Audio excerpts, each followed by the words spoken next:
Hey there guys, welcome to the next video here on the DuctTapeStuff channel. Pretty recently I filmed a video all about cutting mats, just giving you a whole bunch of great information about them, and it seemed to be a pretty popular video. I got a lot of good positive feedback on it, on a lot of people that were looking for cutting mats or didn't know a lot about them. It seemed to be a really great video, so I thought I'd film another informational video, except on this time we're going to be talking about hobby knives. So let's get started here on the video.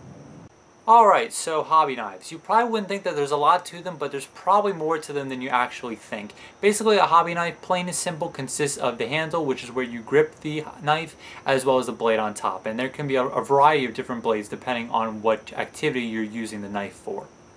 Now, pretty much all of them on the market will have the function of being able to twist them and have the blade pop off. For this one is made by Westcott. It's real simple. You just twist the center here, and then the blade pops off just like this, and then you can pop a new blade in. Pretty much all of the hobby knives on the market will have that function, so you can pop in a new blade once this one becomes too dull, or you can pop in like a different kind of blade if you're using it for a different kind of project. For duct tape, we pretty much only use the regular triangular blade here.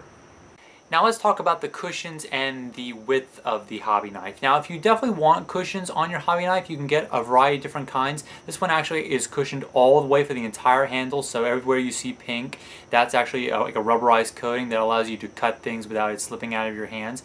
You can get ones that are a lot thinner than this. This one's actually a little bit thick, which gives you a little more control, but if you prefer one that's a little bit smaller, you can get a lot of different kinds that are much smaller as well, depending on how much control you want.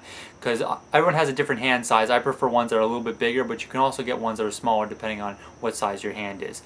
Let's talk about safety next. That's a huge thing when you're dealing with hobby knives. Okay, so rule number one when you're dealing with hobby knives for safety, you always want to treat the blade of your hobby knife like it is very sharp. And it doesn't matter like if it's dull and it probably won't cut you even if you come into contact with the blade. You always want to treat it like it is sharp. So that doesn't mean that you should wave it around or anything. Unfortunately, a lot of the hobby knives on the market do not come with protective caps. Thankfully, this one by Westcott does, and all of theirs do. So you can just slip this right on when you're not using it. That's a great feature because these things can be very sharp, and most of the injuries you get when you're using the hobby knives isn't actually a cut. It's more or less like a poke. Like I poke myself, like once a month or so with the hobby knife. It's not a huge serious injury, but it does get a little annoying, and it does reinforce the fact that they are very sharp, and you want to make sure that this is always on top of the cover, just to make sure that you don't cut yourself or anything else. Like you don't want to cut your bag if you throw it into your crap bag or something like that. So always have like the protective cap on it if you're not using it. If it doesn't come with a protective cap, you might have to make one out of tape or something like that, wrap some tape around it, and that'll prevent it from cutting you or from cutting something else.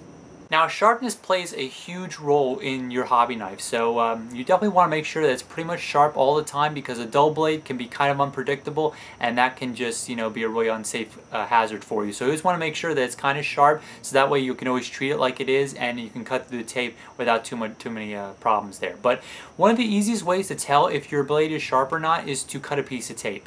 And if a blade is really sharp, it'll really bite into your mat a little bit. You shouldn't really hear any noise, any tearing noise. It should just cut right through the blade, to the piece of tape really silently, and should almost kind of stick into your cutting mat just a little bit. Even if you're not pressing down really hard, it should kind of bite into your mat a little bit. That's the signal of a sharp blade.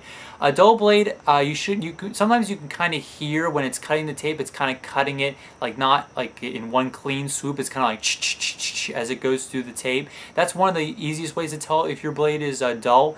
Also, when you're cutting out like a design or something, and you start seeing a lot of little white strips come off the tape, those would usually be cut with a sharp blade. But if it's dull, you're going to start to see those strips, and that's actually part of the tape that wasn't cut. If it was a sharp blade, those would have been cut, and you wouldn't see those at all. So that's one of the things. You always want to make sure that your blade is really sharp.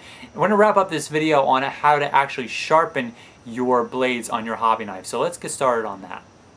Alright, so the last segment of this video will be on discussing how to sharpen your hobby knife blades. I don't expect a lot of you guys to do this because you are going to need a few extra tools, and most of you will just go out and buy new blades, so you probably won't have to pay much attention to this segment of the video. But if you do have like the tools at home, or if you want to cut some of your costs with buying replacement blades like every month or so, this will help. Now you guys are going to need a few extra tools.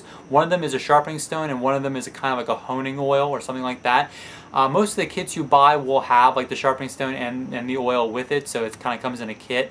if you guys do get like these two items, make sure you try to do a little research online, make sure you're getting the right kind of stuff.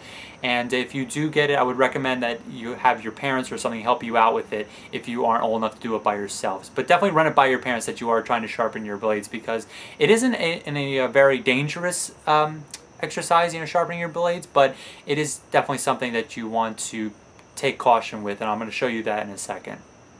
Alright, so I have my sharpening stone here. I put a little bit of the oil on there, which you can see in the light, and it's a little bit more than I need, but it doesn't really make too much of a difference. So we have our hobby knife here, and you want to make sure the blade is nice and tight, so you want to tighten it up and make sure that it's in there.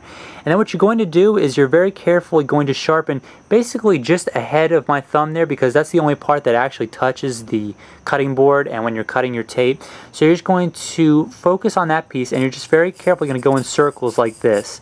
The most important thing about this is that I'm not putting hardly any force into the blade at all. I'm just going in very small little circles. So there's no way that I can actually accidentally slip over and cut my thumb or anything. I'm just barely putting any effort into making the hobby knife circle around there. So that's going to sharpen the bottom part of the blade here. Then when you do want to do the other side, you got to come to this side and then just go in circles once again. And you should hear this tiny little scratching sound, and that will indicate that the blade is sharpening. And then you always want to test it. So one of the easiest ways to test it is to put some clean it off first from the oil, put it on a piece of tape on your mat, and then just try to cut it. And if it cuts it like it did when it was brand new, you'll know that it's pretty sharp. But that's just the basic way on how to sharpen your blade. You can look up a lot of these techniques online, but like I said, if you are trying to do this, make sure you have your parents help you out, or better yet, just have them do it for you. That's one of the easiest ways to get it done, and that will allow you to sharpen a lot of your blades and keep them working for a really long time.